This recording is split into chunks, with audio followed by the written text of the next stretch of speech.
Dostlar, mineki bарлығы dayım болды. Süzüp aldık siraqlarımızды. Енді biz қазір тартқышты, ет тартқыштан өткіземіз. Сосын сорпасына қайтып салып, тұз, бұрыш қосатын боламыз. Тартқыштан өткізіп болғасын көрсететін боламыз. Dostlar, mineki parшымыз тартылып болды. Сирағымыз, сәбізіміз, чесногымыз. Енді қайнаған сорпасына салатын боламыз. Ары қарай қосатындарын айтамыз. Енді сорпамыз қайнады. Енді бана тартылған сирағымызды жай аккуратно саламыз бұлайдан.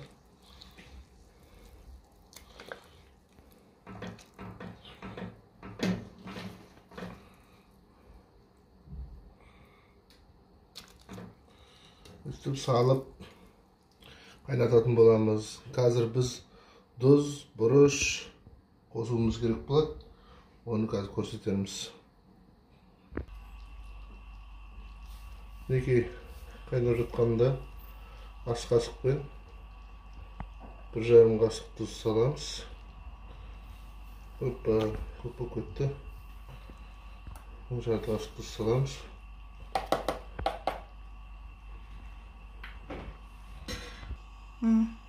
Мінекей мынау жарты қасықтан аса бұрыш саламыз. Кішкене көп. Мінекей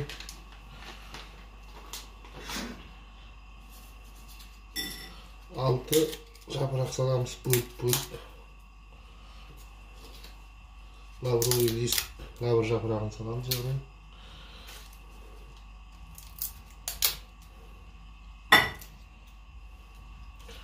Солай араластырып, тағы да қайнатып алатын боламыз.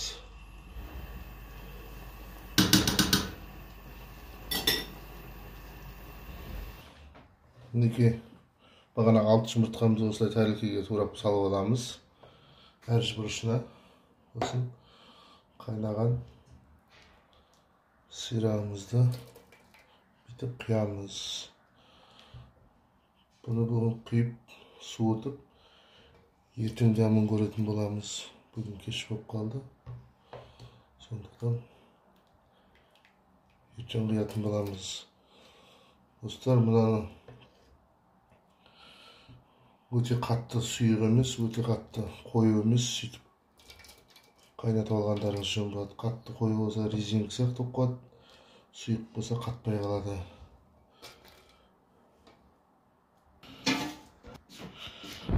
Мінекей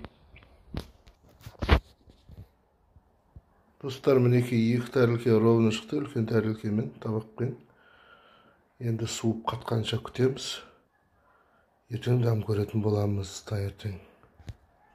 Қайырлы таң достар, кешегі жасағанымыз мінекей қатыпты, дірілдеп тұр.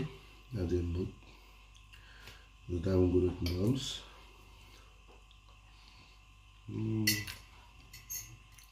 Өте керемет шыққан. Сіздер де осылай осы рецептпен үй жағдайында дайындасаңыздар болады. Біздің еңбегімізді бағалап, лайк басып, комментарий жазып, қоңыраушаны басып, тіркеліп кетіңіздер. Келесі кездескенше видеода сау саламатта болыңыздар.